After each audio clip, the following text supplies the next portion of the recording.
Hey fiber friends, I'm Emily. I'm a knitter, a spinner, I dabble in natural dyeing, and I live in Minneapolis, Minnesota. You can find me in all the places as the Botanical Knitter, and this is the Botanical Knitter Podcast, episode 1. Now, I'm going to pause. Podcast is not the right term. I know that, you know that, Instagram's been talking about it, but that's what we all call it anyway. So this is my podcast, vlogcast merger. The format of this is going to be pretty similar to our standard knitting vlog, but I'm going to change it up a little bit once I get a better lay of the land. I am also going to insert probably some clips that just show kind of what I've been up to outside of you and I talking today, because I think that'll be a fun change up from some of the other things we see. I'm going to start by talking about the most Minnesotan thing ever, the weather. It is cold. It's -30 wind chill. We're supposed to be getting down to. I love winter, but that is cold. So I'm channeling all things spring, even though I love the snow. If I could have flowers and snow at the same time, I would be thrilled with that. Got my flower shirt on, and this leads into finished objects. I have a finished object on. So this is the Scrap Happy Hat by Cassie LaFollette. This is going to be a surprise pattern that comes out, though not so surprised as I'm talking about it, but I cleared it with her first. If you subscribe to her email newsletter, this is going to be a free pattern that she sends out in February, probably early February. I loved knitting this hat. I used 4 different yarns, and I'll link to my Ravelry project page below that breaks down the yarns. But it was 4 yarns held together. I think I knit it in 4.5 hours. It's bulky, but not too bulky. It's got just the right amount of slouch without, I don't know. I don't like a ton of slouch for my head, my face. I like this fit, and this is perfect. So I'm already knitting a second, but we'll get to that in the whips section. My second finished object is also another pattern by Cassie, and it's the Grove shawl. And if you watched my Vlogmas, you heard me talking about this quite a bit. Well, it is finished and it's beautiful. So this yarn is from Orchard Acres Textiles, and it's the softest blend. It's got silk, cashmere, wool. It's a gem. This pattern was an easy knit. It's something that you don't want to have to rush through, like don't knit it with a timeline, because it is just knit, knit, knit, knit, knit. There's a good little bit of challenge for me at the end with surface crochet. I hadn't done that before, but this is a great pattern, would highly recommend it. I'll link it below. I did end up using this orange, this naturally dyed orange in this hat, so this was for sure a scrap buster for me. My third finished object was something I had no business casting on, but I've had some whips languishing for me, and so I wanted a quicker knit. And that was before, I finished this before I knit this one. And this is the Wister hat. It's from the Kelbourne Year of Bulky Hats, so it's a free pattern. And I used stash yarn. There we go again, keyword, stash. And it's from Yarnaceous. And it's this gorgeous green. I picked this yarn up when I was in Salt Lake City last year for a ski trip with my family at, I think it's Willow Hill Yarn, which is one of the cutest shops I've ever been to. And this yarn was in the sale bin, which I was shocked about because it's my favorite color, green, all of the things at once. So it was just, I saw it sitting there, it was calling my name, I wanted a quick knit, and this did it. So it's very pretty, I like it a lot. A little small for my head, but it is what it is. So I'm going to shake it up by also talking about spinning. And I have 2 spinning finished objects. The first, I believe I showed on Vlogmas while I was spinning it up, is some gorgeous Romney. I hope that's working. We'll find out when I'm editing. So this is Romney that I got from Nash Lake Fiber Farm. It's from Amy and her flock of beautiful sheep. It ended up being a worsted DK weight, just over 300 yards. And I spun the pink up first, which is naturally dyed. And then I spun the gray, and then I plied them together. So it's 2-ply. And I think this is going to turn into the Sophie shawl. I did the Sophie scarf, and that's a cute little vibe that I really don't wear, but I love the shape of the Sophie scarf, and I think this would be fun. There's just something about spinning and making yarn from your friend's farm that just makes me really, really happy. Like, I got to pet the sheep that this yarn came from, and it's naturally dyed, and it's so springy and lovely. So that's going into my stash until I find time to knit. My second finished spin is a South American wool blend from Hello Yarn. I can't remember the colorway name. It was pine something. Shocking, it's more green. It's 130 yards of worsted weight. I spun a single and then I chain plied it. And I'm really happy with how it turned out.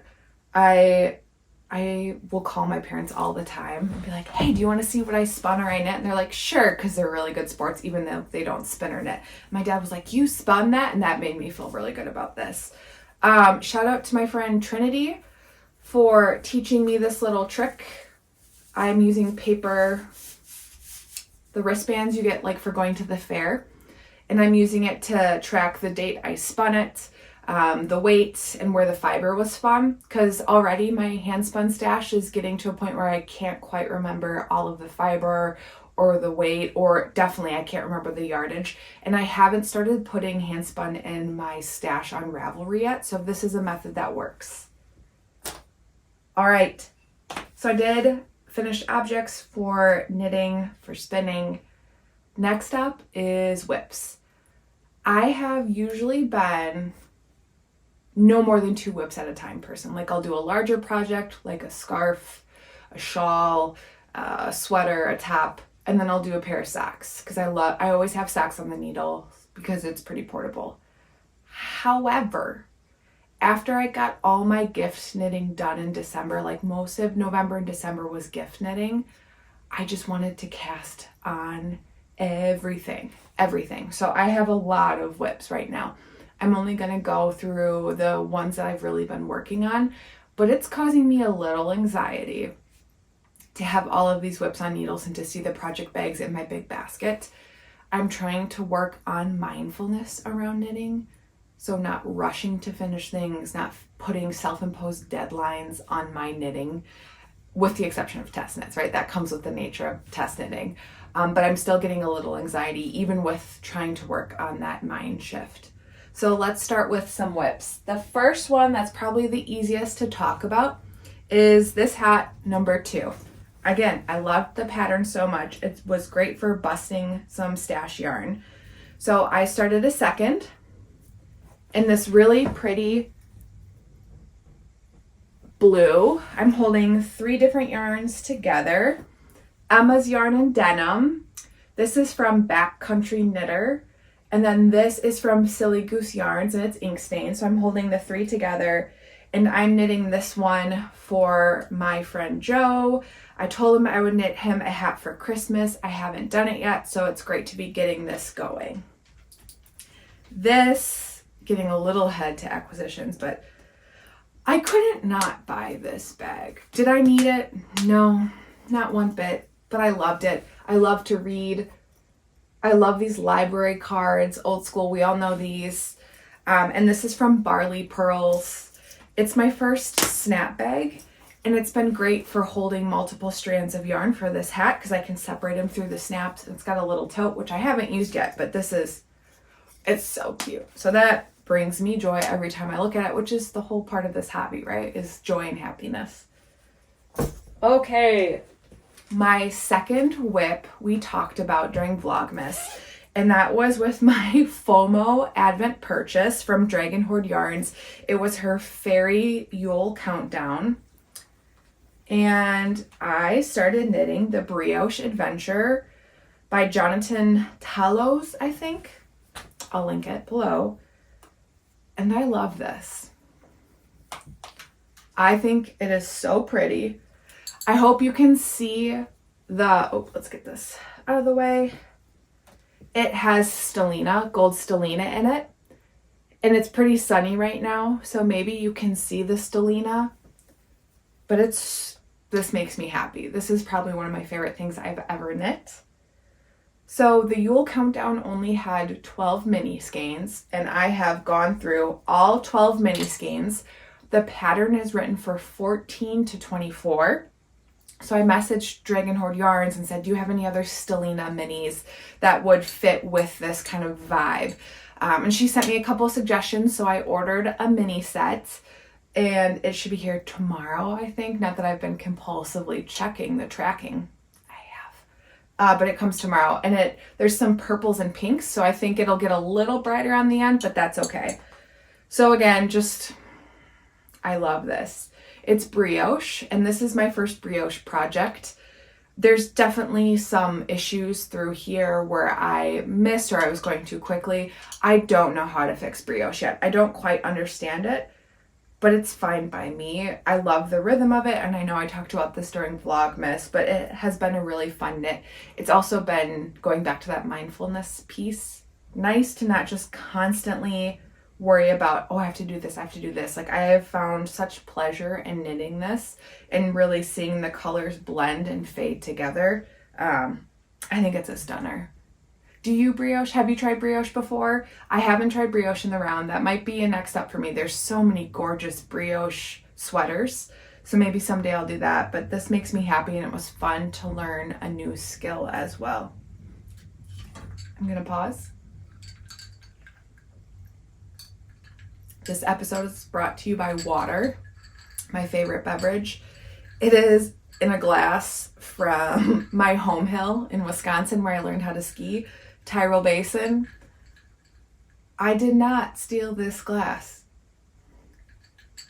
Sorry, Tyrol. I love you. Anyways, so that's this whip. So technically I'm done with the Yule Advent. I worked my way through all of it. I'm going to wait and see how those minis look. I did have a Lavender Lune Halloween countdown that also had gold stellina, but I already had picked out those yarns and started to meld them together for a sea glass, so I don't want to grab that from my stash because I already have it dedicated to another project, but I do want more length. So you'll see this, I'm sure, in a future episode, and TBD on how this finishes up. This bag is made by my Minnesota, or no, I think she's in Wisconsin. Her name's Sarissa. Sorry if I'm saying that wrong. She's Twisted Oak, I believe. And this bag's just so cute. She's really talented, knits, spins, has sheep, makes her own stitch markers. And this is a good one. It's just cute. Again, more books. And then my final whip is one that I'm so excited about. I bought this yarn at Rhinebeck, and I'm gonna insert a picture that my friend Amanda took of me coming out of the barn after spending, 45 minutes trying to figure out the right colors, with this look on my face of like joy and also angst that I had just spent that much money on yarn for a sweater. But you know what? It's making me happy, and I knew it would. This was the one sweater I had in mind shopping at Rhinebeck, and it's the Tecumseh sweater by Boylan Knitworks, Caitlin Hunter.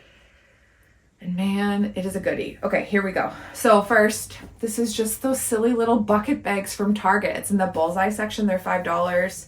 It has a drawstring. Shout out to the Yarn Addict for turning me onto these. I went to Target and found them and bought 10 and handed them out to a lot of my knitting friends in the cities because they're just perfect for sweater quantity. All right, so here we go. Let's check on her. So I waited until after Christmas and gift knitting to cast this one on, and I just love it. So I'm intentionally knitting it to be pretty oversized. I'm picturing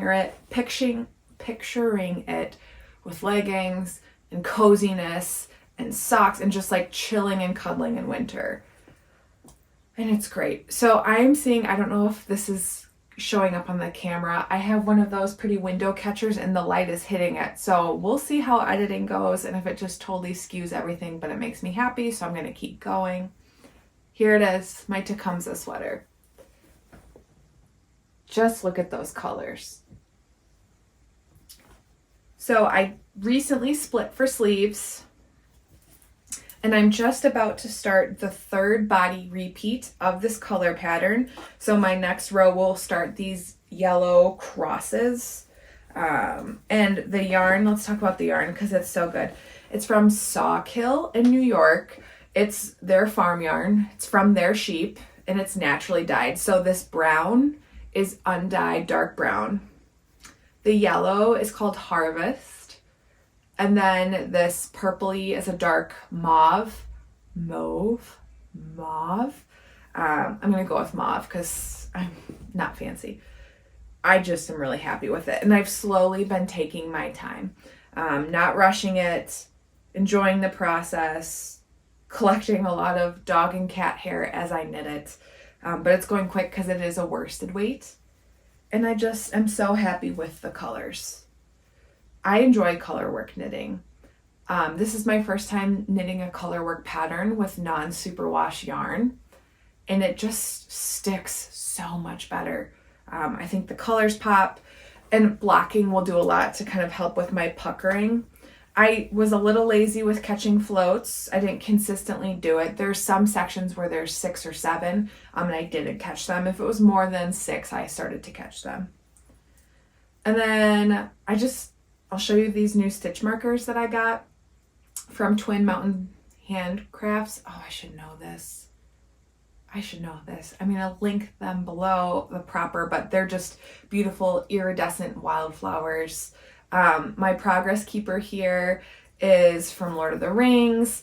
I got it at Dallas for Fort Worth Fiber Festival. Cassie from Cassie Knits gave me this one in our little swap, and it makes me happy just thinking about her in that time because that was so fun. So yeah, this is my Tecumseh, slow going. Maybe it'll be finished by the time I podcast next.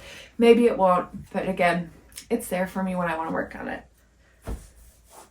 Like I said, I have more whips, but I can see them. I'm gonna let them be. I'm not gonna put pressure on myself, and we'll talk about them on another time. Alrighty. So we did my whips. We talked about FOs. Let's talk about acquisitions / mindfulness. Like a lot of folks, I said this was going to be the year that I want to work through my stash, and I'm going to do that, but I'm also going to buy yarn, and I'm not going to feel guilty about it because supporting makers and dyers and farms makes me really happy. But what I did do at the start of this year was clean out my stash. I pulled it all off the shelves. I organized it by weight, by color. I put sweater quantities in bags, and then I put yarn that I bought a project in mind for in bags, clear bags, and stored them across the bottom shelf. And it is a wonderful reminder every time I go up there about how much gorgeous yarn I have and how many projects I have in mind. And it doesn't overwhelm me. It doesn't make me feel guilty. It was like very grounding and like taking control of my stash and remembering what I have. That being said, I do have some acquisitions. Most of these acquisitions happened before the end of the year, and they arrived in the new year, and they were purchased with projects in mind. I've been trying to not do the single skein thing, which makes it really hard when yarn dyers have gorgeous releases and my budget doesn't allow for quantity and I want to do a single skein here and there. But I have a lot of single skeins and I have a lot of hand knit socks. So I'm trying to just slow my roll a bit. So let's start with some acquisitions. This is the Lavender Lune. It's her monthly subscription series that she's starting this year, the Moon Fade subscription. So this is month 1. And I meant to double check this. And I feel like I remember reading that the skeins from each month will fade together. So you can use them alone in each month or combine them together. So this month is Cosmos. And I'm going to stand up for this to see if it works. Look at that color. I hope it's popping up. If it doesn't, I'm going to put in a close-up picture. I messaged Sam from Lavender Lune. I was like, this is so good. It's like teals and purples, and it is very much galaxy, and I love that. It makes me happy. I think how many times have I said this podcast? It makes me happy. A lot. So here's that acquisition number 1. I'm going to sit back and see what the next couple of months look like before I knit anything with this, because I want to decide, do I want to do a faded sweater? Do I want to do faded mini socks with the small mini here? So we'll see what that turns into. All right. Let's just keep the Lavender Lune train going. This arrived in the mail. I ordered this around Black Friday. She had a great sale. The worsted base is merino and baby alpaca. So I was excited to try this base out. I don't buy a lot of red, so this was a good change up, a shake up to my stash. And this is going to become a bouquet sweater. I saw multiple people wearing this at Rhinebeck, and it's yarn, it's color work, it's flowers, like, hello, Botanical Knitter. So this is going to become a bouquet sweater. I'll show a picture of it over here so you can see how gorgeous it is. The pattern picture is very low contrast, which is nice. The sweater I saw was high contrast, and it looks gorgeous. So this is going to be my Wisconsin Badgers bouquet sweater. I went to Madison, so on Wisconsin. But I love the moodiness of this red. It's called Persistence. And then this colorway is called Granny Panties. So, keeping it fresh. So that's going to sit in my stash for a while, very honestly. My next acquisition came in the mail recently, and it's from Treehouse Knits. And I was so excited that I want to give away a gift card giveaway from Lauren of Treehouse Knits. I'm pretty sure I should know her name. I'm going to make a note, see if it isn't. But she was kind enough to gift me a $150 gift card to do her shop update. And it was the shop update for the Stranger Things collection that she did. And I just was so thrilled because I wasn't planning on buying yarn, and I loved everything from her collection. She's talented. I'm obsessed. So what I ended up doing is getting tweed yarn for a sweater in mind. So I was able to get 4 skeins of this Dream a Little Dream colorway on tweed DK. And then I got 1 skein of amber on tweed DK. And this is going to be a sheep camp sweater. I saw on project pages for that pattern, somebody did a navy with like a mustardy, ambery yellow, and it was gorgeous. So I wanted one for myself, and I love the tweed bits in it. And also, can we just talk about the cottagecore loveliness that is this yarn label? Mushrooms, foxes, wildlife, it's adorable. So this is cozy. This will actually probably be my next sweater, is the sheep camp, because I'm so excited to knit it. Edible Knits makes is a Minnesota-based knitter. She has a podcast, so I'm going to link it below. She's hosting an informal knit along for the sheep camp sweater. So I'm going to join it, and there's no deadline. There's no time to finish it by, which again fits in really well with my work for myself to take off those self-imposed deadlines. So I'm excited for that, to participate, to build community, and it's just a gorgeous looking sweater. My last acquisition was a purchase this year, and it's for a test knit. I am test knitting the Rhinebeck sweater for Alicia Plummer. I met her at Rhinebeck, and she was wearing this top, and it's gorgeous. It's cables, it's dolman sleeves. If you go to her grid, you can see a picture of it. And I didn't have enough sport weight yarn in my stash for this test knit, but I knew when I saw it at Rhinebeck that I wanted to test it. So again, letting myself buy some yarn there, right, within reason. I did have 1 skein of this yarn in my stash. So does it count as stash busting? But then I had to buy 10 more, so it doesn't. It does not. It is Andorra from Kelbourne Woolens. It's merino, Highland wool, and mohair. It has a nice little halo to it. The swatch look great. The definition is beautiful. The yarn Alicia used is like 100% Cashgora, and it's beautiful, but can't afford that one right now. But she's really flexible with testers about finding yarn that works for you and your budget. So that was great. This worked for my budget. It adds a little drape, so it matches the Cashgora. It's got a halo and some bloom to it. So I think this is going to be a great substitute.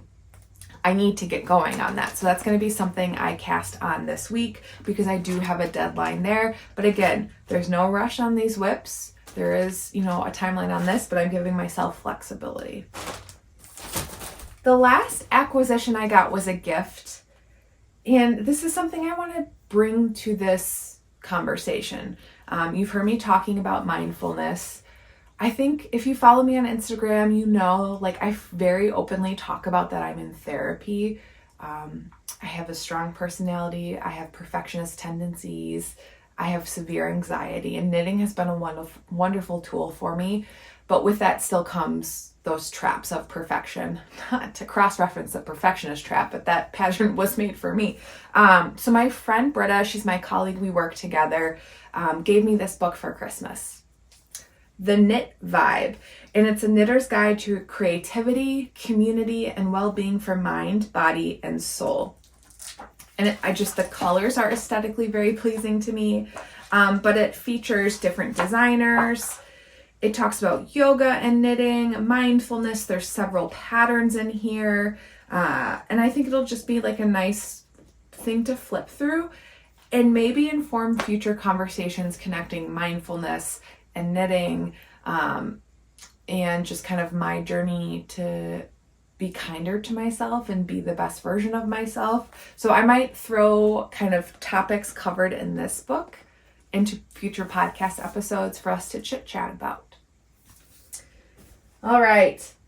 In closing, I have a couple of things coming up that I'm looking forward to.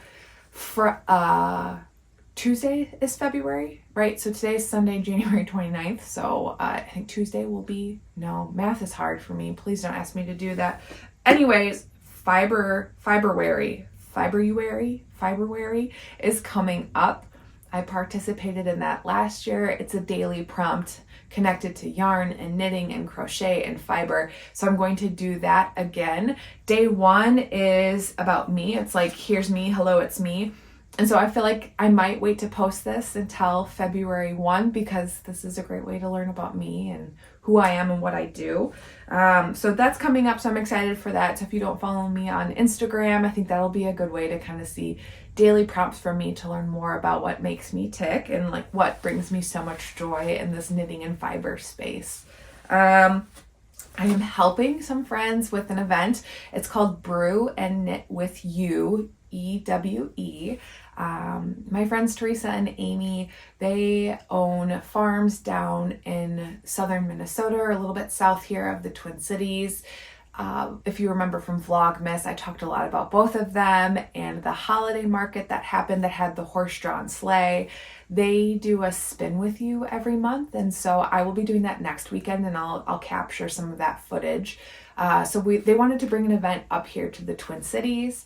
And like the best place to meet folks and knit together is at breweries or coffee shops. So we're going to do a Brew and Knit with You series.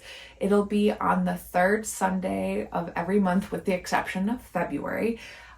In February, it's on the 12th. So 2 weekends from now, I think 3 weekends from now. I don't know where I am in time and space.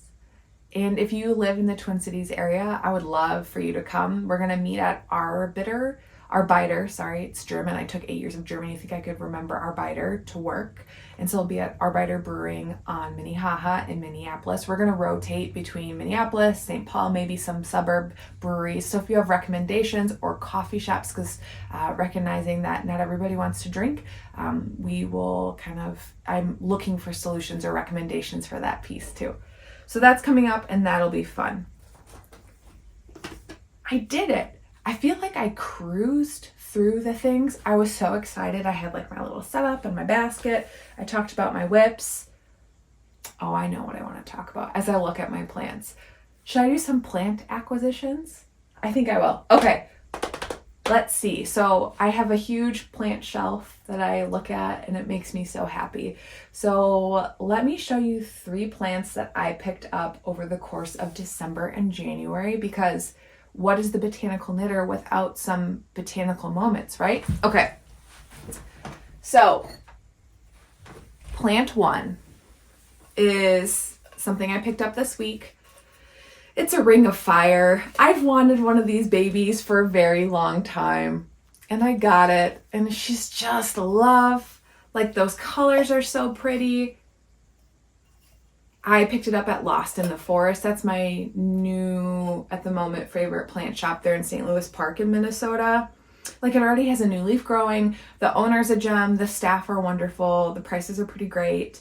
And they have a lot of the rares. Because when you have 80 houseplants, Home Depot just doesn't always work anymore. Plus, I love that local business vibe. All right, so that's number 1. That's my ring of fire. My second acquisition, I'm going to grab both of them so you don't have to keep seeing me stand up. Okay, so my second acquisition is another philodendron. There's a vibe here, right? And it's a Philodendron Tortum. And I love how this looks. So like the little fingery, ferny branches. I cannot keep a fern for a houseplant. Does not go well for me. So this was like my nice solution to that, because I know I can grow philodendrons and it looks a little bit like a fern. So that was a fun Philodendron Tortum. And I like this little bubble pot. Again, things that make me happy. Okay, and speaking of happy, the third plant I got was not in my budget, nor did I ever expect to get it. My husband had my cousin pick it up for me for early Valentine's Day because he's my love. It was on sale. Lost in the Forest, again, all of these plants were from Lost in the Forest, had a 20% off sale, I think, recently, like 2 weeks ago. And so my cousin went during the week, and my husband was like, if you see this plant, you should get it for M. And it's a Florida beauty. So this is another philodendron. Again, this is a vibe. It's a little guy, but look how beautiful the leaves are. I mean, stop. This is definitely, like, this was a goal plant, like a wish list someday plant for me. And I just feel really kind of sassy that I got it already. So she's loved, she's gorgeous. I have her under grow lights for a good chunk of the day because I really want the leaves that are coming out, like here's a new growth, to be this gorgeous neon yellow, and try to cultivate as much variegation as possible. So yeah, maybe that'll be a fun thing I incorporate into every episode, is like all of my house plants, that, and kind of talking about them. And do you like house plants? Do you have a collection? I feel like it's a cool thing to be doing right now. Greenery just makes me happy. Self-care for me for sure. All right, I think I've rambled enough. Thanks for watching. Thanks for joining. Again, I don't know how frequently I'll post here, but this is fun. So now I'm going to switch over to the vlog style footage of the things from my past month and a half, and I will check in with you next time. Take care.